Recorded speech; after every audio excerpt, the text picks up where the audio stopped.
नमस्कार, आदाब, सत श्री अकाल। मैं हूं आपका दोस्त शशांक। एक बार फिर से मेरे चैनल ब्रिलियंट टेक गुरुजी पे आप सभी का स्वागत है। उम्मीद करता हूं कि आप सभी लोग अच्छे होंगे। दोस्तों, जैसा कि आप सभी लोग जानते हैं कि हमारे जैसा पुराणों में लिखा है कि जैसे कोई जीव आत्मा होती है और वो समय से पहले अगर उसकी मृत्यु हो जाती है तो उसे ऐसा मोक्ष नहीं मिलता है। तो आज जो मैं आपको कहानी सुनाने जा रहा हूँ ये एक सच्ची घटना पर आधारित है। राजस्थान के महला गाँव की। यहाँ पे एक गाँव था, जो कि गाँव था उस जगह पर एक बाबा का ढाबा था और काफी पुराना ढाबा था। अक्सर यहाँ पे ये कहा जाता था कि यहाँ पे प्रेत आत्माओं का साया, यहाँ पे भूत है। और अक्सर वहाँ के जो ग्रामीण लोग थे उन्होंने अक्सर वहाँ पे पैरानॉर्मल एक्टिविटीज को महसूस भी किया था। लेकिन जब से वो बाबा का ढाबा बंद हुआ था उसके बाद से उस जगह पे भी काफी सुनसान जैसा माहौल हो चुका था, वहाँ वीराना हो चुका था। उस जगह पे कोई लोग निकलते ही नहीं थे वहां से। एक दिन क्या होता है कि जब एक आनंद नाम का व्यापारी होता है, जब उसे ये पता चलता है कि ऐसे ऐसे बाबा का ढाबा है और वो बहुत सस्ते में बिक रहा है, तो वो उसको खरीदने के लिए जाता है। और जैसे ही खरीदने के लिए जाता है, जब उस जगह पे पहुंचता है उस गांव में, तो उसे कोई वहां पे बताने के लिए तैयार नहीं होता कि बाबा का ढाबा आखिर है कहाँ पर।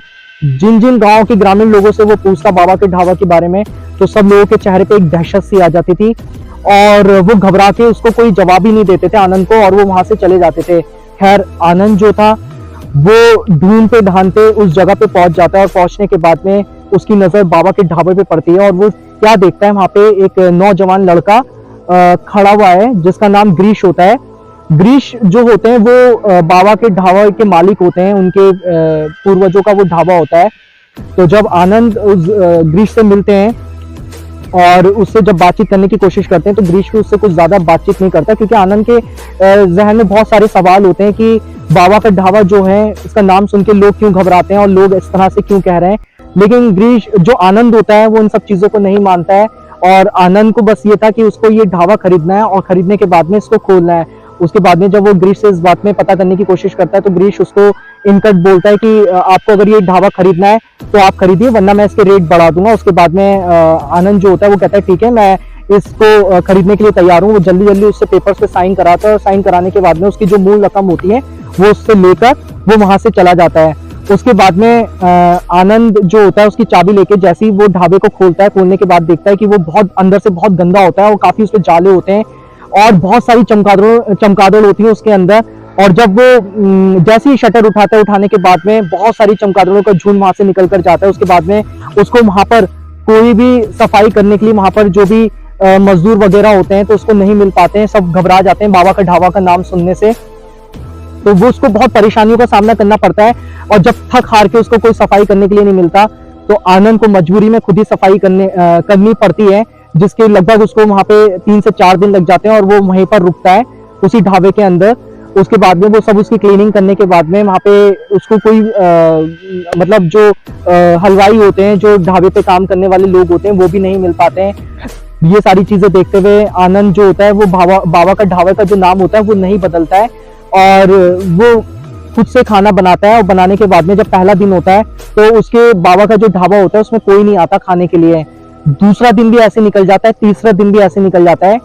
उसके बाद में ये बड़ा मायूस हो जाता है। फिर क्या होता है कि बाहर से 2 व्यापारी आते हैं और व्यापारी क्योंकि उनको उस जगह के बारे में कुछ पता नहीं होता है, तो वो बाबा के ढाबे में आते हैं और आने के बाद में जब वहाँ पे खाना खाते हैं तो उनको बहुत स्वादिष्ट लगता है और उसके बाद में वो आनंद से बहुत खुश होते हैं और खुश होने के बाद में वो उसको ऊपर से टिप्स भी देके जाते हैं और उसके बाद में धीरे धीरे वहाँ पे लोग आना शुरू कर देते हैं। धीरे धीरे खैर आनंद का जो ढाबा होता है, बाबा का ढाबा, वो काफी अच्छा चलने लगता है। लेकिन अब इस ढाबे में होता क्या है, तब जब ये 3 से 4 दिन हो जाते हैं और ये जब देखता है कि इसकी सब्जियां अपने आप ही बन जाती हैं, तो फिर आनंद कहता है कि एक दिन मैं अब रात में खुद उठ के देखूंगा।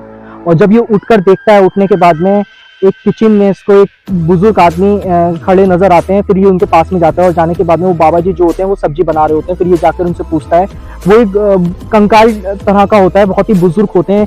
तो उसके बाद में जब ये उनसे पूछते हैं कि बाबा आप यहाँ पे कैसे हो और आप इतने बुजुर्ग होकर यहाँ पे कैसे काम कर रहे हैं, अगर आपको यहाँ पे काम करना है तो आप यहाँ पे रुक सकते हैं और कोई दिक्कत नहीं है, लेकिन आप यहाँ पे काम मत करिए। तो बाबा का ढाबा जो होता है वो बताते हैं कि ये जो बाबा का ढाबा है वो मेरा ही ढाबा है। दरअसल मैं इसको आगे तक चलाना चाहता था, लेकिन जो मेरा बेटा था उसको इस ढाबे में कोई दिलचस्पी नहीं थी और वो विदेश चला जाता है। विदेश जाने के बाद में वो कभी फिर यहाँ पे लौट कर नहीं आता है और मुझे बहुत अच्छा लगा कि का ढाबा था, इसको सुंदर तरीके से बनाया और तुमने मेरा नाम भी नहीं बदला।